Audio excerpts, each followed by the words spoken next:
ભગવાનના નામ રટણનું ફળ.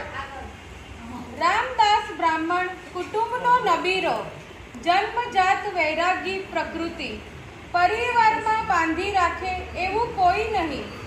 ભલું થયું ભાંગી જંજાળ. 15 વર્ષના થયા, ખંભાતથી એક સંઘની સાથે ચાલ્યા.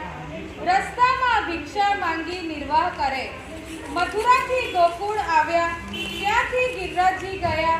શ્રી ગોવર્ધનનાથજીના દર્શન કર્યા.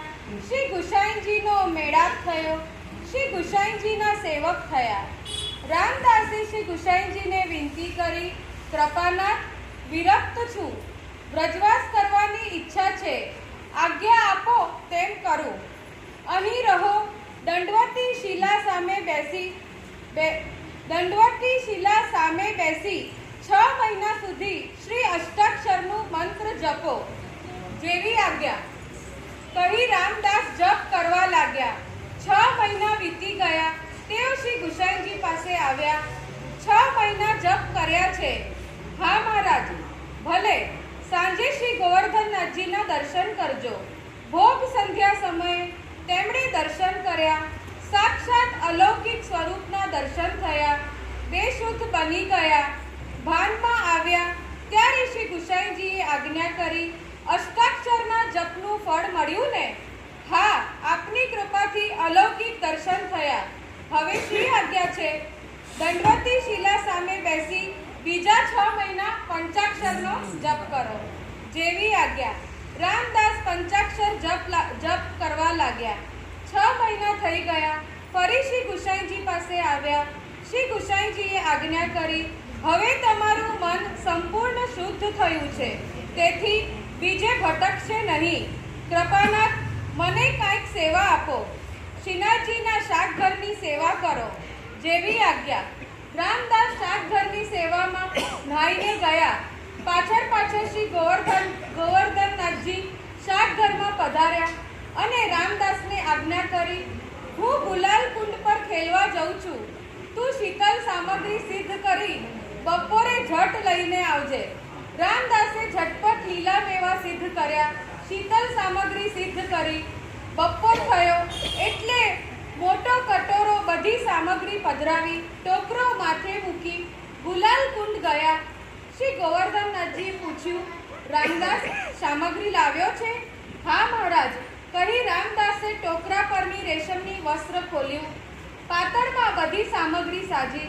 શ્રીનાથજી રામદાસને દેખતા પ્રસન્નતાથી આરોગવા લાગ્યા. રામદાસ મનોમન પોતાના ભાગ્યને સરાહતા રહ્યા. બીજી બાજુ ઉત્થાપનનો સમય થયો. સ્નાન કરી શ્રી ગુસાઈજી સેવામાં પધાર્યા.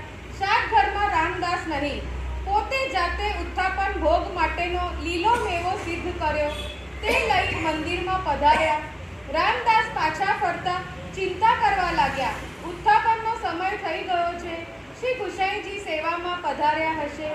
ઉત્થાપન ભોગ સિદ્ધ થયો નથી. પહેલા જ દિવસે મારી ગેરહાજરી અને સેવામાં શિથિલતા જોઈ મારા ઉપર ખીજશે. તેઓ ઝડપથી ચાલતા, લગભગ દોડતા મંદિરે આવ્યા. ઝટપટ અપરસમાં સ્નાન કર્યું. શ્રી ગોવર્ધનનાથજીએ શ્રી ગુસાઈજીને ભલામણ કરી, આપ રામદાસ પર ખીજશો નહીં. મેં જેને સામગ્રી લઈ ગુલાલ કુંડે બોલાવ્યો હતો. રામદાસ શ્રી ગુસાઈજી પાસે આવ્યા. કૃપાનાથ, મને ક્ષમા કરો. રામદાસ, ક્ષમા માંગવાની જરૂર નથી.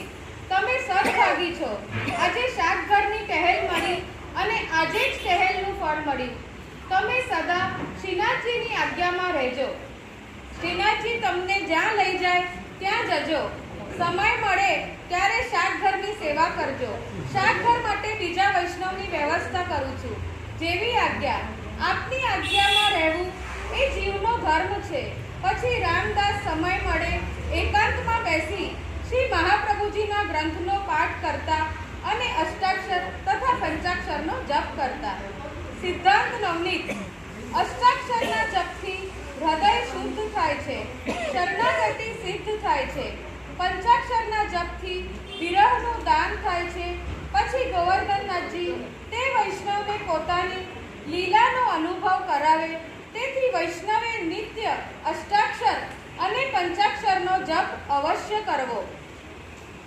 દંડવટી શિલા હરિદાસ વર્ય શ્રી ગિરિરાજજીની ચરણારવિંદ છે.